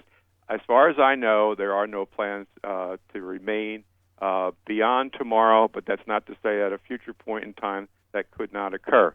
So tomorrow we'll be there to peacefully and lawfully express our opinions on the Capitol steps and throughout the halls in Harrisburg, so these legislators know what the real story is and what the impact will be on working families. There you go. Good stuff. Michael Filler, I appreciate the time. Thanks so much. Best of luck. Thank you, Rick. Take care. Bye-bye. Again, I hope everyone will show up tomorrow. I'm going to be there doing some interviews, talking to folks. Would love to see you again, 1 o'clock at the Capitol steps there in Harrisburg. Quick break. Right back. Stick around. You're listening to The Rick Smith Show. Firefighters, my friend, and the kids locked in the Capitol are fighting till the end.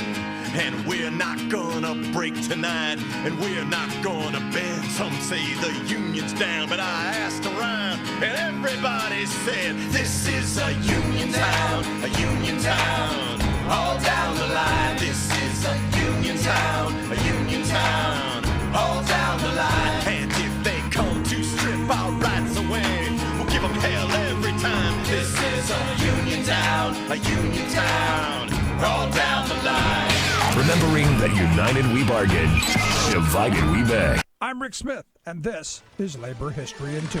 On this day in labor history, the year was 1953. That was the day 26,000 members of the ILWU in Hawaii walked off the job. Their strike was a 4-day protest against the witch hunt convictions of the Hawaii Seven. Many docks and plantations immediately shut down. Stevedores refused to load military cargo headed to the war in Korea. At the height of the McCarthyite Red Scare, Union militants continued to be the primary targets of anti-communist hysteria. Longshoreman leader Jack Hall and 6 co-defendants had just been tried and convicted under the Smith Act. The ILWU denounced the trial and verdict as a frame-up. It was the ultimate move to bust the increasingly powerful union on the islands. The ILWU had come under heightened surveillance after successfully organizing stevedores and many sugar and pineapple plantations. The real trouble began after a long and bitter dock strike in 1949. Then Nebraska Senator Hugh Butler proclaimed the island to be firmly in the grips of a communist attack. HUAC arrived the next year to investigate the Red situation. In August 1951, the FBI conducted early morning raids to arrest the 7 on charges of violating the Smith Act. The arrests came as the ILWU threatened a sugar strike, having reached an impasse in contract negotiations. During the trial, it was clear the 7 were being tried not for anything they did, but for allegedly being part of a vast and secret conspiracy. The proceedings had the quality of a show trial, designed more to terrorize the public and labor movement than to prosecute any actual crime. Their convictions were finally overturned with the landmark 1957 Yates decision, which rendered much of the Smith Act unenforceable. Like what you hear? Check out more at laborhistoryin2.com. Here with your World in 2 Minutes, I'm your host, Luke Vargas. Turkey's President Recep Erdogan is condemning the United States for issuing arrest warrants to 12 of his bodyguards who were filmed beating up protesters on American soil in Washington last month. In a speech shortly after Capitol Police announced the filing of criminal charges on Thursday, Erdogan said in a speech, quote, "What kind of law is this? If my bodyguards cannot protect me, then why am I bringing them to America?" Let's be clear here. Footage from the incident shows Erdogan was in no way at risk of being attacked, and the protesters that were attacked by Erdogan's bodyguards were doing nothing unlawful and were on public property in the nation's capital. Nevertheless, the announcement of the arrest warrants is an unusual move, given that bodyguards of foreign dignitaries, as well as those dignitaries themselves, typically enjoy diplomatic immunity. If that central tenet of international law is so important to Turkey, it wasn't obvious on Thursday, as the country handed down a 7-year jail term to a United Nations judge arrested last fall. Judge Aydin Sefa Ake has been accused of having ties to exiled cleric Fethullah Gulen. The judge, according to the United Nations, should never have been arrested in the first place, given his diplomatic immunity. And earlier this month, after President Trump's announced withdrawal from the Paris Agreement on climate change, French President Emmanuel Macron released a video in English calling on American scientists and engineers to come to France and be part of the solutions to climate change. He's since started a website for people from around the world to write in about the contributions they want to make. And now Macron has started to put money behind his promises, establishing a new technology visa to open up new pathways for engineers and entrepreneurs to get work and residency permits in France. I want this country to become a country of unicorns, Macron said of the new program. For more global news headlines, visit talkmedianews.com. Making the blue blood see red. The Rick Smith Show. People all over this world are getting organized to bound to lose. You fascists are bound to lose. So 1 o'clock tomorrow in Harrisburg in the Capitol steps. And again, we've been talking about the No Rights at Work agenda for some time now. And I go back to, 2011 in Wisconsin saying, look, this is coming all across the country. It's not going to just end. And look, right to work isn't the end all. They want more and more until it's not illegal. And understand, they're never going to make being a union member illegal because, look, they're still going to want someone to kick around. But what they are going to do is make it so difficult, so impossible to maintain that, well, no one can. And not that they won't want to, but they can't. And look what another piece of legislation banging around in a lot of state houses right now. And this is that next step, which is after they get right to work passed through, which we know is lower wages, less health care, less retirement, unsafe work conditions, communities that have little tax base, basically a powerless workforce and powerless community. Once they pursue that to where you can freeload, I mean, understand what right to work is. It's the right to freeload. It's the right for some to say, you know what? I want all the benefits that unions fight for. I want the contract. I want the enforcement, but I don't want to pay anything for it. So you're going to gut all of the dues money for it. And what it's meant to do, ultimately, it's meant to make the unions become bill collectors and make them come and ask with their hand out all the time and spend all of their energy getting the dues dollars. That's what their game plan is. The next step after that is yearly recertification votes. This is coming because there are states that are pursuing it right now. And that's to, again, provide lots of busy work for unions and union negotiators and folks to pursue. While they're doing all that, do you know what they're not doing? They're not fighting for better wages, hours, and conditions. They're not pursuing safer working conditions. They're not going after, CEOs have made over the last 10 years more than almost 1,000% higher wages. Are you kidding me? And yet we seem to be okay with that on some bizarre level. I mean, honestly, at what point do you go enough already? At what point do you go stop? Now, this rally, I think, is a great start. It's a start. The idea of getting people active, engaged, getting people informed is a start. Because ultimately, 2018 is going to be the biggest political year in Pennsylvania history. Because if the Republicans win the governor's mansion, honestly, truthfully, if they win the governor's mansion, Pennsylvania is done. There's just no question about it. Pennsylvania will be a right-to-work state immediately, if not sooner. In fact, so fast that the legislators in Kentucky will get whiplash going, wow, that was fast. Because you've got people like Scott Wagner who have been saying, we want this. It's their only platform. So this is a fight, and it's a political one. Again, it comes back down to politics. And I get people all the time going, Rick, why did union members vote for Republicans? Well, I would argue a couple of reasons. One, I think unions have done really well in making sure that their members make a decent living.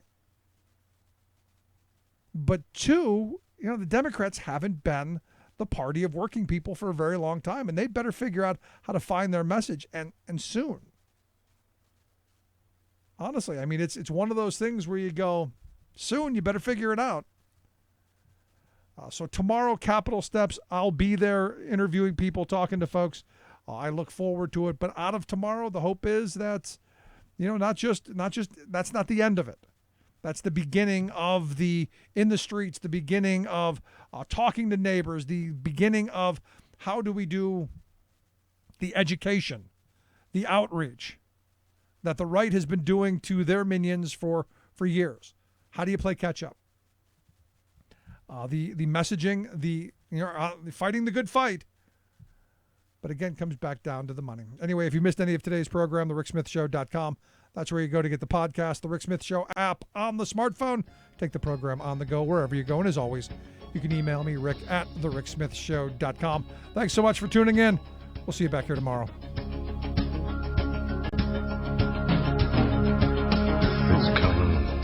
You've been listening to The Rick Smith Show. Together, we can make America better. Email rick@thericksmithshow.com or interact with us anytime at thericksmithshow.com. Until next time, this has been The Rick Smith Show, where working people come to talk. It's coming.